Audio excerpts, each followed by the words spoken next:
कणकवली नगर परिषदेचे नगराध्यक्ष आणि नगरसेवक साठी कणकवलीचे सुज्ञ नागरिक मतदान करणार आहेत आणि त्याआधी नागरिकांशी संवाद साधण्यासाठी आपल्या सगळ्यांच्या माध्यमातून मी आज ही पत्रकार परिषद बोलवलेली आहे. आज रात्री 10 वाजता प्रचार संपेल आणि त्या अगोदर या पूर्ण प्रचारामध्ये सातत्याने आमच्या माध्यमातून म्हणजे भारतीय जनता पक्षाच्या माध्यमातून विकासाचा मुद्दा आम्ही पुढे करत आलेलो आहे.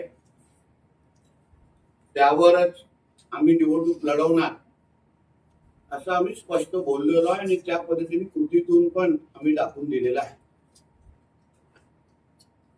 सातत्याने आमच्या विरोधात लढणारी शहर विकास आघाडी त्यांच्या वतीने आमच्यावर भ्रष्टाचार आणि भयमुक्त कणकवली आम्ही करू, भ्रष्टाचार मुक्त आणि भयमुक्त कणकवली आम्ही करू असं सातत्याने सांगितलं जात आहे. आणि म्हणून काही गोष्टी मतदारांपर्यंत पोहोचल्या पाहिजे, मतदारांना कळल्या पाहिजे म्हणून ही पत्रकार परिषद मी बोलवलेली आहे. शहर विकास आघाडीचे जे काही नगराध्यक्षाचे उमेदवार आहेत संदेश पारकर हे सातत्याने बोलत आहेत की भ्रष्टाचार मुक्त कणकवली झाली पाहिजे आणि आमच्या सगळ्यांवर, माझ्यावर, समीर नलावडेजी यांच्या सगळ्यांवर आरोप सातत्याने ते करतायत. मी जसं त्यावेळी एका सुरुवातीच्या पत्रकार परिषदेमध्ये एका वाक्यात उल्लेख केलेला की 48 तासामध्ये नितेश राणे, समीर नलावडे आणि रवी चव्हाणजी भ्रष्टाचारी कसे झाले याचं उत्तर कधीतरी संदेश पारकरांनी दिलं पाहिजे. काही घटना ज्या कणकवलीकरांना कळल्या पाहिजे, कानावर गेल्या पाहिजे. निवडणुकीच्या 2-3 महिन्या अगोदर पासून जेव्हा कणकवलीची निवडणूक लागणार अशी कळली तेव्हा पहिल्यांदा रवी चव्हाणजींच्या फोनवर मी, संदेश पारकर आणि रवी चव्हाण एक दुसऱ्याशी बोललो आणि आमच्या दोघांची, माझ्या आणि रवी चव्हाणजींशी बोलत असताना आता मी थकलो आहे आणि तुम्ही मला भारतीय जनता पक्षामध्ये घ्या, उभाटाचं काय खरं नाही, दोन्ही सेनेचं काय खरं वाटत नाही असे स्वतः संदेश पारकर बोलले होते. आणि मग त्यानंतर मी लवकरच तुम्हाला दोघांना भेटतो असं आम्हाला सांगितलं गेलं. आणि नंतर भेटल्यानंतर मला ते भेटायला आले मुंबईमध्ये आणि भेटल्यानंतर प्रवेशाची चर्चा सुरू केली आणि त्या चर्चेमध्ये मला तुम्ही 30 कोटी द्या आणि नगराध्यक्षाचा पद किंवा निवडणूक लढवायला द्या अशा पद्धतीची ऑफर मला दिली. मी त्यावर ऐकल्यानंतर मी 2 गोष्टी त्यांना सांगितल्या.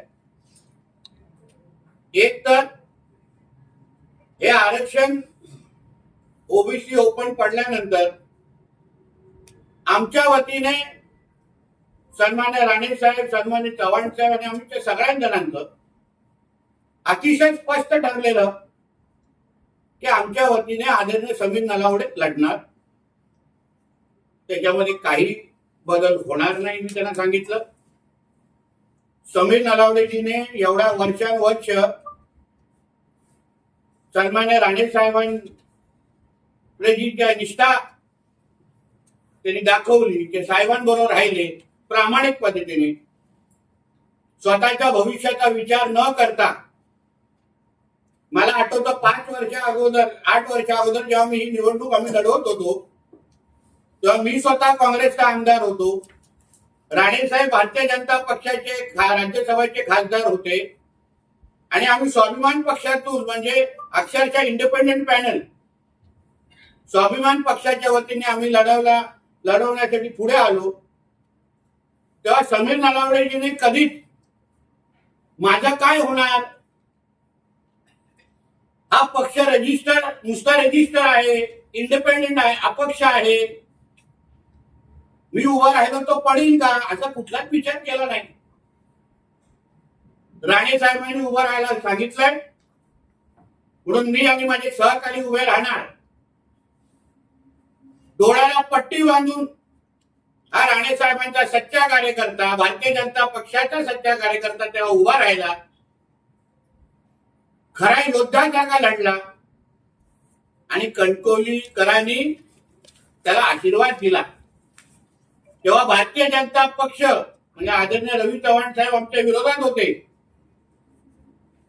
संदेश पारकर अधिकृत उमेदवार होते, शिवसेना तेव्हा एकत्र होती, तेव्हा सगळ्यांच्या विरोधात आम्ही लढलो आणि कणकवलीकरांनी आम्हाला आशीर्वाद दिला. पण त्याबद्दल कधीच समीर नलावडेंनी हो केचू केलं नाही. कपबशी या चिन्हावर लढले आणि जिंकून पण आले. आणि 8 वर्ष राणे कुटुंबाच्या या पूर्ण प्रवासामध्ये 14 पासून ते आतापर्यंत एवढी वादळं आली,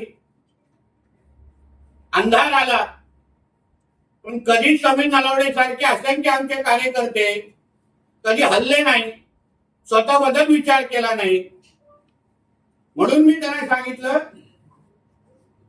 समीर नलावडेंना डावलून मी करू शकणार नाही, कारण का आम्ही स्वतः बरोबर अशा निष्ठावान कार्यकर्त्यांबरोबर आम्ही त्यांच्यावर कधीच अन्याय करू शकणार नाही. मग कितीही मोठी मला किंमत मोजायला लागली तरी ते मला बोलले, तुम्ही विचार करा, मला निवडणूक लढवायची आहे.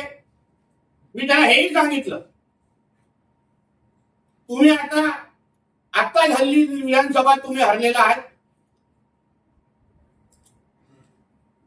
तुमची इच्छा असेल तर मी तुमच्या मुलाला त्या पॅनलमध्ये घेतो, तुम्ही तुमच्या पुढच्या पिढीला आणा, त्यांना आपण उभं करू, त्यांना तुम्ही आशीर्वाद द्या, असं मी त्यांना आवर्जून सांगितलं. मला वारंवार तुम्ही हे जे काही राजकीय आत्महत्या करत चाललेला आहात ते चुकीचं आहे.